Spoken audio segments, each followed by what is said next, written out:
Coming to you from on top of the loudest chair on earth, I am John Luttrell. This is the Called to Be Free podcast.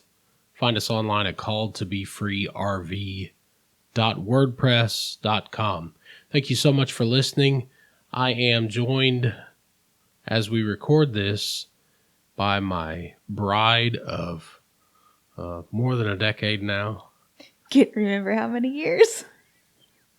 It's one of those things where your brain can only do so much in the moment. I guess I can't control the recording and talk and do mental math. So it's 13 years. 13 years. This year? June. Yeah. In June. My wife, Michelle, is joining me in the studio just to prove that she exists. Because up until this point, she hadn't been on any of the episodes of the show. And last night, I talked to my mother and she was like, I'd really like to hear your wife on. So shout out to Mom. I am going to allow Michelle to give you a little bit of her personal backstory because that's kind of what I did in the first edition of the program. And then we're going to spend this episode just kind of framing what you can expect from us and why we are doing this, why we're making the transition from, as I said before we started recording, going from a 4-bedroom, 2.5-bath house to a barely 2-bedroom and a one very minuscule bathroom, 5th-wheel camper. So I'm going to toss it over to you, and you can give just a little bit of your personal backstory, whatever you feel comfortable talking about, and then we can go from there. So I grew up in Indiana, southern Indiana, and in a Christian home with 2 parents who are still together. I have a sister, and we grew up in the church. I went to a private Christian school my whole life. I am a mother of 2. I am a nurse. I have my master's degree in nursing leadership and administration. So let's pause for a second and kind of hit on the education piece, because you and I made the decision very early on that public school is not going to be an option for us. You went through a private Christian education. I went to public schools and had a good experience and came out with a good education. I went on to earn 2 degrees in college, but both of us made a decision to homeschool our children, and that was a decision that I can remember you distinctly saying you never thought you would make. Right. And actually, I was looking forward to the time where Maddie, our oldest, would be able to go to school and I'd have some free time at home and be able to spend time with our youngest, Annabelle, on a one-on-one basis. So that was something I was actually looking forward to as a parent. But as the decision got closer and closer, I just felt God pulling on my heart that just wasn't the right direction to go. I really, truly felt like we needed to pour into her ourselves and not allow people without the same views as us and beliefs as us to influence her at such an early age. Yeah, we wanted to be more hands-on with the curriculum. We wanted the biblical aspect of it. We understood the command to raise your children up in the nurture and the admonition of the Lord. We knew that there was a responsibility that we had, and we also have nephews in the public school system, and we would talk to them about some of the things that they were seeing. And this is not, I don't want to turn this into, I'm going to get out a baseball bat and bash on the public school systems. We just saw things that were going on in the schools that they went to that our kids would have been coming into that we didn't agree with. and decided that God had placed us in a position with our work-life balance to where homeschooling, not only was it attractive, but we could do it. I guess since we're on the subject of homeschool, before we move on, we can kind of hit on just your thoughts with some of the methods that we have tried. Madeline being 5 years old, officially this would be her kindergarten year, but we actually started with her when she was 4. Right. And that was because she had gone to preschool. She'd been in daycare. She had gone to a really good preschool here in town. And she learned so much that I really felt like she was ready for a soft start. And it was also our way of kind of feeling through the process to see if this is something that we could in fact do and how we want to do it. So it was really kind of a trial and error year, but it went a lot smoother than I had anticipated. Like there was struggles just to get a routine and what our routine looked like, because for everybody it's different. But it also showed us what we didn't want to do with homeschooling. So the curriculum that we used the first year really kind of got monotonous. It was kind of the same thing day in, day out, and it was almost a struggle for us to do it. Not to mention her to do it, getting her to do some of the work too. So really that first year was just, trial and error. What's our style? What's her style? What works best with her? And then when we looked into further and understanding more of the classical concept of education, we decided to go with classical conversations in our community, and we actually love it. And we are in fact learning from the material that she is learning. So it's almost like we're going through school ourselves. We're not just teaching her, but we're all learning as a family. And for anybody who is looking for homeschool curriculum, investigating, starting out in homeschooling, or is trying something and having a hard time, I would also add that the thing that we found before we joined CC was that you and I had very different strengths. Yes. And we had very different abilities in what we could engage Maddie with. Mm-hmm. And you were much more successful getting her to do certain things, and other things they played to my strengths. So I would encourage, and you can tack onto this if you want, couples out there just talking about as they go through this process. Okay, what do I like? What am I good at? What are my strengths? Mm-hmm. As a part of figuring out how they're going to homeschool their children. Right, because I don't really think homeschooling should be just one parent, unless there's only one parent in the household, of course. But a lot of times when you go to these conferences and meetings and, informational meetings, it's the mother. And for our family, actually, I feel like John is the primary, but I also assist in the teaching for Maddie because, my job requires me to travel. So about every other week I'm gone, but the weeks that I'm home, I'm actually home. Like I don't have a whole lot of work to do while I'm home. So I utilize the time to teach her that week because one, I think it's helpful to have, like John said, we have different strengths and we're able to tap into different things for Maddie and be able to get her to do certain things. But John is more of the artistic and creative person, and I'm more of the analytical black and white. So, I think it really balances out her learning as well. And I think it's also important, if you've never homeschooled before, if you're thinking about it, or if you're new to it, that homeschooling looks different in every family. Yeah. And that's okay because that's the beauty of it. It's like you just have to find what fits your lifestyle and your family. So we look for opportunities wherever we go.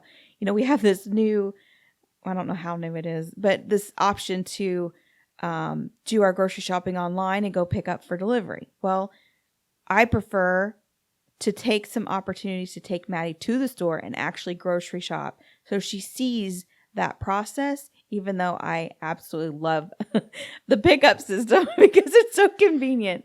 But I still will go to the store and do some grocery shopping and show her. We'll make a list. We'll go pick it up. We'll do the math and those pieces of it, because just your day-to-day routine is so important to their learning, and it just creates all kinds of opportunities as long as you take those opportunities to pour into them during those times.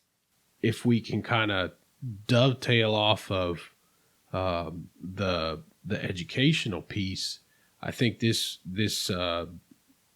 moves nicely into what it looks like for us on the road, because we're very blessed in the setup that we've got and the way that we are able to educate our children. And homeschooling is an absolute necessity for people who are going to full-time RV. Mm-hmm.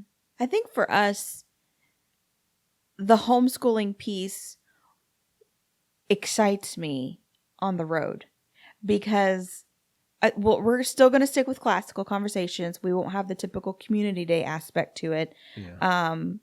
But the next year is all about American history, and we're going to be traveling America.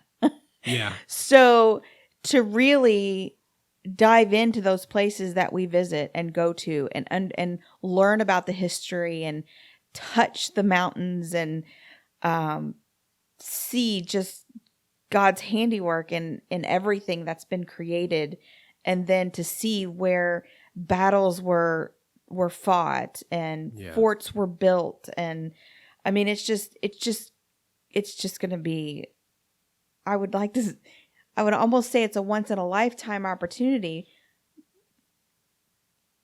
At least that's how I would explain it 10 years ago. Yeah.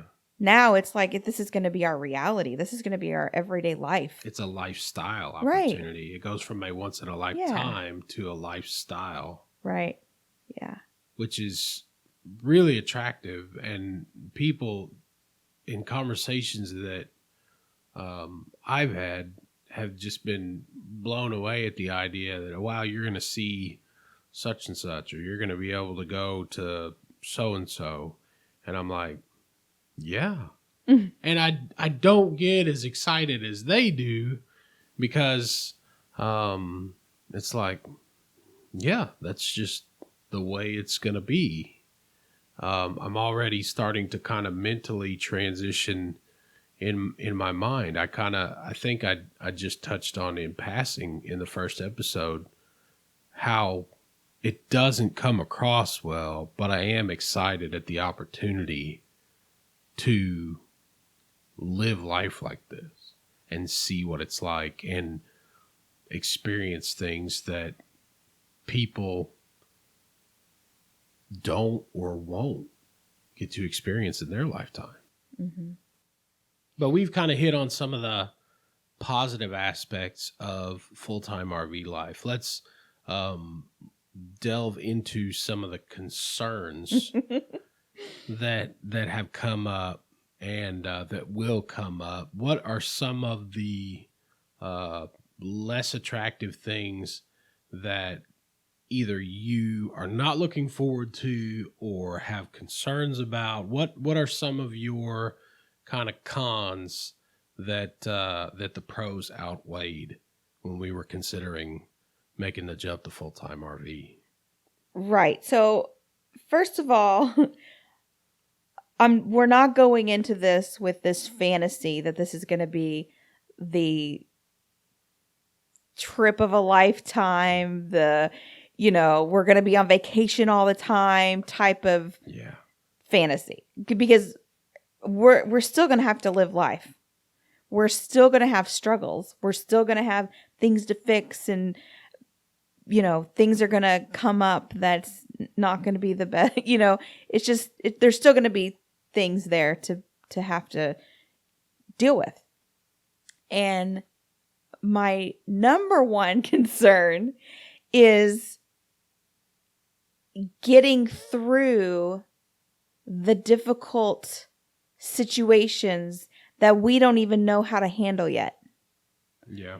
Because we are not RVers. We are not even campers. Yeah. We don't even know how to set an RV up and break it down yet. Yeah. So having something occur that's never occurred to us before and figuring out how to problem solve it and get through it without going off on each other. Yes. Yeah. Yeah. And having that, our attitudes and our behavior and reaction towards stressors affect the kids. Yeah. So that's probably my number one pause. Yeah. Well, and that is, it goes hand in hand with one of the first concerns that I brought up, which was, I've been in a hotel room with the three of you. And when you put people in a smaller space together, every aspect of their personality gets magnified, good and bad. So all of your great characteristics, they shine, but all of your bad characteristics, all those monsters come out of the closet, and it's not pretty. So what's your number one concern going into all this? It's still that. Oh. But I've also been kind of open about stepping out of away from a church family that we both really cherish. Mm-hmm. Stepping back from our church family, our small group, the connections that we've made in the Brotherhood of Faith here locally. Losing that aspect of community, because I know full-time RVing is a community in and of itself, and I know that there are a lot of believers out there, which is cool, and interacting with people who are not Christians is going to be really cool. But losing that aspect of worshiping with the same people and walking through stuff with those people, it makes me sad. Mm-hmm. And those have been my two big ones. The other stuff, I just gotta the stressful stuff, the stuff we don't know. It's just gotta be a walk by faith situation. But I have to remember that in the moment. Right. So you said that was your number one concern, which leads me to believe you have multiple concerns. No, not really multiple. My only other one would be, and you've kind of already touched on it, is the space between us. Meaning more so the energy that the kids bring. Yeah. And just having some quiet time to yourself. And, we kind of struggle with that now, living in 2,400 square feet of house. So what's that going to look like in, what is it, like 350 square feet? Something like that? Something like that. So I think I think we're going to have to up our communication game and let each other know when we need whatever we need. And, be aware of it for ourselves. Yeah. And one promising sign is that we went on a trip in the fall and Maddie seemed to thrive in that environment. Whereas we'll be at the house and She constantly wants to Watch TV. be entertained. Yeah, that too. She throw TV out the window. She wants to do something with us. Mm-hmm. We saw her in the environment of a campground, just thrive, make a friend right off the bat, not seek attention and entertainment from us, do stuff with us as a family, want to be around us, but not depend on us in the way we've seen here at the house. Mm-hmm. Well, we've hit on some of our highs. We've hit on some of our lows, in terms of things that we're excited about, things that we're concerned about. What about the transition itself? What was the kind of decision making process, I guess, for us to say, okay, we're going to do this? Because I briefly mentioned in the first episode that when the idea was posed to me, I thought, this is dumb. Why would I want to do that? But I had been having thoughts of, I want a smaller space, but I was thinking in terms of smaller home on a larger plot of land, do some homesteading things, keep bees, have chickens, blah, blah, blah. And now it's like, have a really small home on the biggest piece of land, in that you will be constantly traveling the United States. So what were some of the highlights for you in the decision making process to go, okay, we're gonna give this a shot? So we started watching YouTube videos of people who do this, who live in RVs and vans and travel the United States with one kid, with multiple kids, with no kids. And I realized that there was a pretty significant community of people out there that did this. So then it kind of normalized it for me. So I got to thinking, well, maybe we could do this. Maybe this is something that we could do, because I think we'd already kind of started thinking about downsizing. And like John said, we wanted to be in a smaller house, but we were thinking more of a homesteading piece and get it. We knew we had just stuff here and we just wanted to get rid of stuff and stuff that we didn't need. And we don't need probably 80% of the stuff that we had. Yeah. And when I started talking about it seriously, I just felt like John was listening, but he wasn't really on board. And we obviously couldn't do it if both of us weren't on board. So I just let it go. I let it go for a few months. And then all of a sudden, I don't remember the exact conversation, but John had brought it up, right? I remember what flipped my switch was we were having a yard sale. You want to talk about stuff? We were having a yard sale, and we had a conversation about, because not only was I wanting to downsize on a house, get rid of stuff, but I was like, how can we live a more meaningful life earning less money? I mean, I started thinking about all of the money that we spend in electric bills and sewage bills and all of these different things that we were paying for, and the cost to keep a home up. Mm-hmm. And I thought, I don't just want to downsize my stuff. I want to downsize the amount of money that I have to bring in order to live a more fulfilled life.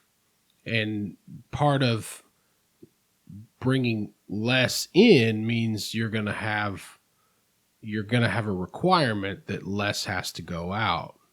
And we had a conversation at the yard sale, and I mentioned the full-time RV thing as an aside, and the person that we talked to said, yeah, we live in an RV on a campground, and our electric bill is like $65 a month, something like that, something just ridiculous, $35 a month. And I was like, that's awesome. And it was that got me motivated to really look into it. Now, all of the other stuff has become kind of more attractive to me, seeing things, experiencing things, learning things with my children. All of that stuff has kind of taken precedent over the financial piece. And I know that it's not cheap to do this, but the financial aspect of it and downsizing on stuff while also downsizing on the amount of bills that we had was what turned me around. So I think consumerism was what I was kind of wanting to change. We consume so much. Yeah. Whether it's stuff, whether it's energy, whether it's we just kept consuming. But I want to be a producer of experience, producer of, whatever that looks like. So it's not earning less, it's earning differently. So with that being said, I think we're going to put a wrap on this edition of the Call to Be Free podcast. If there was something that you heard us talk about in this edition of the program that you'd like to hear more about, if there are certain topics that we didn't cover that you're interested, please join the conversation online. calledtobefreerv.wordpress.com is the blog. You can contact us through there. You can comment on blog posts there. Remember that a supplement to this podcast is the audio Bible study, and there are several episodes of that posted on the blog as well. We've got a free PDF of a Bible reading plan that we are personally going through in our study time, and we are encouraging people to participate in that just as a way to get that Bible into you each and every day. It's essential for life. I've really come to believe that, and I'm very vocal about that at this point in my life. So calledtobefreerv.wordpress.com. Please go to the blog. We're a new upstart program, new website, new podcast. We're just trying to get off the ground. So like and share, please. That's the best thing that you can do for us. And please reach out to us as well. We're on Instagram and Twitter, and all of that stuff is on the blog as well. Thank you so much for listening. Look forward to doing this again. Thank you for joining me.